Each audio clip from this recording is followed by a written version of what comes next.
દર વખતે તો અમે એમ તો પાવાગઢ જ્યારે પણ જઈએ તો ચાલતા જઈએ છીએ, પણ આ વખતે વિચાર્યું છે મારે રોપવેમાં જવું છે. તો કેમ છો તમને બધાને મારા જય માતાજી. અને સૌથી પહેલાં ચૈત્ર નવરાત્રિની હાર્દિક શુભકામના. અને આજે અમે આવ્યા છીએ પાવાગઢ મહાકાળી માના દર્શન કરવા માટે. અને ચાલો હવે ડાયરેક્ટ મળીએ આપણે પાવાગઢ. બસમાં બેસી ગયા છે, જુઓ સામે પાવાગઢનો ડુંગર. અને પહોંચી ગયા છે અમે અહીંયા બસ સ્ટોપ પાસે, પણ અહીંથી અમારે ચાલતા જવાનું છે.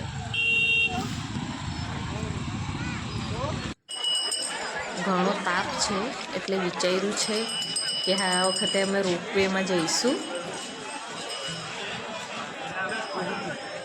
રોપવેમાં બેસવા માટે લાઈન લગાવી છે, પણ અમે 3 કલાકથી લાઈનમાં ઊભા છે. અહીંયા તાપમાં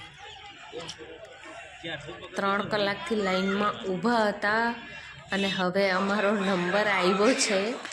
અંદર તો ગયા, પણ અંદર પણ ઘણી લાંબી કતારમાં લાઈન છે. જો લોકો ઊભેલા છે, જાય જ છે. હજુ પાછળ લાઈન છે અને આગળ પણ લાઈન જ છે. અને હવે અમારો નંબર આવી ગયો છે.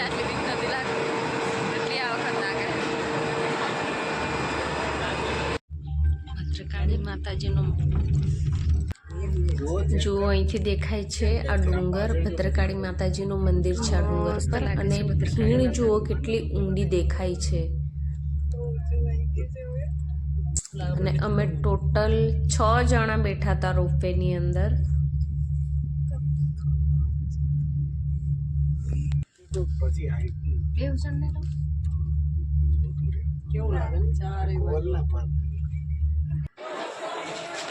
હવે અહીંથી આગળ જવાનું છે. હજુ ચાલતા ચાલતા જઈશું અહીંથી.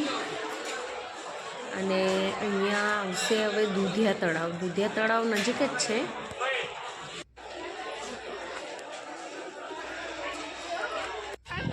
પાવાગઢ ડુંગર પર મતલબ માતાજીના દર્શન કરવા માટે જે કોઈ પણ આવે ને તો સૌથી પહેલાં અહીંયા હાથ પગ ધોવે અને એના પછી જાય છે. આ છે દુધિયા તળાવ. જુઓ બધા અહીંયા હાથ પગ એવું ધોવે છે. અને અહીંથી દેખાય છે માતાજીનું મંદિર. હવે આપણે જઈશું આગળ. હું દર વખતે એમ લોંગ વિડીયો બનાવું છું, પણ આ વખતે એકદમ શોર્ટ વિડીયો બનાવ્યો છે ભાઈ. બધા જોજો અને જય માતાજી જરૂરથી લખતા જોજો. વિડીયો કેવો છે એ પણ કહેજો.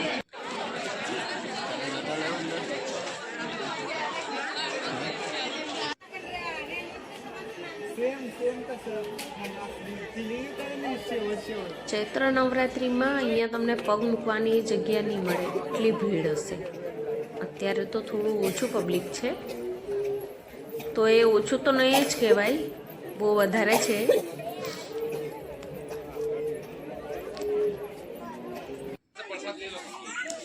જો અહીંથી અમારે અહીંયા ઊભા રાખ્યા છે લોકો, પણ પબ્લિક એમ ખરેખર ઘણું જ છે. આગળ બી લાઈન જ લાગેલી છે. મંદિર પાસે આવ્યા તો ખબર પડી કે અહીંયા બહુ બધી લાઈન છે. અહીંયા અમારે કેટલી વાર સુધી ઊભા રાખવું પડશે, પછી માતાજીના દર્શન કરવા મળશે. તાપ કેટલો લાગે છે.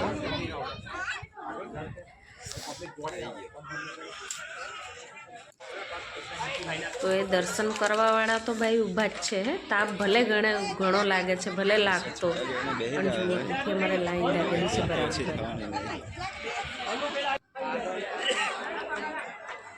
અને માતાજીના નામના નારાઓ ગુંજે છે, જય મહાકાળી માં, જય મહાકાળી માં.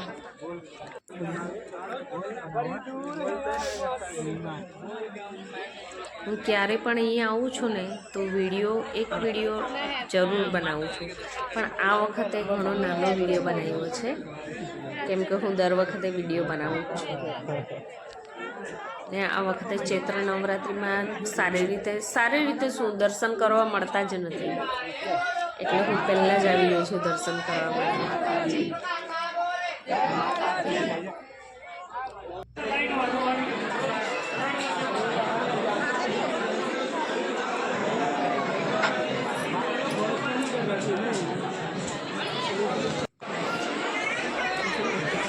બધી ભીડ છે. હવે તો બરાબર સાઈડ પરથી દર્શન કરવા પડશે અમારે. ફટાફટ બધાને કાઢે જ છે. અને અમારા થઈ ગયા છે દર્શન અને અહીંયા બેઠા છે. અને હવે અમે ઘર તરફ જઈશું ભાઈ. અને આપ સૌને મારા છેલ્લા જય માતાજી. અને મળીશું આપણે નેક્સ્ટ વિડીયોમાં. ઘણો તાપ છે તો બી થોડા બેઠા છે, કેમ કે થાકી ગયા છે એટલે તાપે નહીં લાગતો. થાક સામે તાપ પણ નથી લાગતો.